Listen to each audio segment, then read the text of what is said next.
Сұхбаттасуға ниеттеніп ықыластанып жүредік. Міне бүгін сәті түсіп Түркістанның топырағында кездесіп отырмыз. Сіз өзіңізді таныстырып, содан соң біздің сұрақтарымызға жауап беріп, өзіңіз білетін тарихи деректерді бөліссеңіз деген тілегіміз бар. Сендерге бұл сұрақ кезінде Советтің кезде Адайский Советский Республика деген болған білесіңдер ме, білмейсіңдер ме? Адай уезі болған білеміз. Жоқ, Адайский Советский Республика болған білесіңдер ме? Жоқ, оны естімедік. Оны білмейді екенбіз. Тарихта сондай республика болған.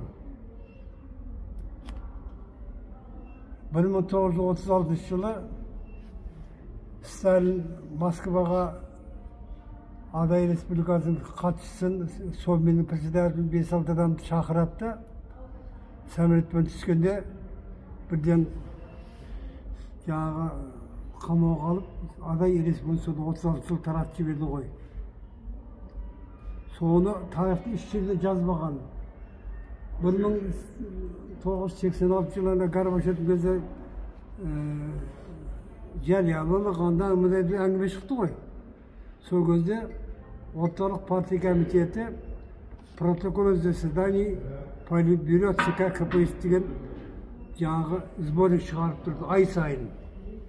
Ол сол 20 жылдардан басқа шығарған соның бәрін протоколдарын пленумдардың содан кейін жаңағы политбюро заседаниесінің сол неде 11-12 жылында 88 жылы осы Адай Республика туралы сонда түгел жазылған. Сонда бірінші рет бұрын былай әңгіме қылған естіген, бірақ бірінші рет сонда официально Адай Республика болғанын сонда білдім. Казахский, Адайский, Советский Республика деген атағы бар. Соны қазір біздің тарихшылар ешқасы айтпайды, жазбайды, ешқай зерттемей ме білмеймін. Соны зерттейтін адам болса, өзі дұрыс болар еді. Адайдың тарихының ең ақтаңдағы сол болып отыр, жасыратын жоқ.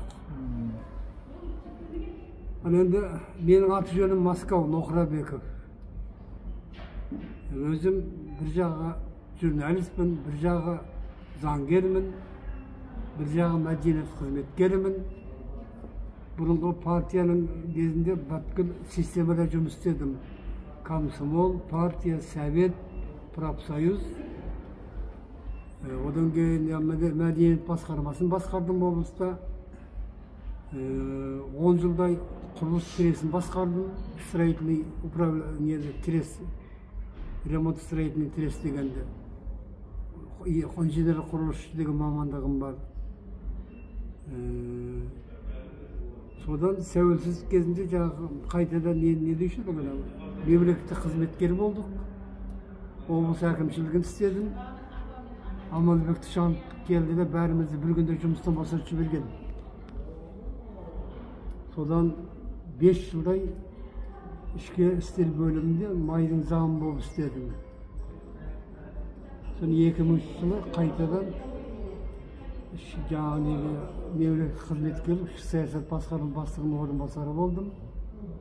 Содан 2007 жылдан одан кейін 2 жыл аудандық газеттің редакторы болдым, 3 жыл аудандық газеттің редакторы болдым.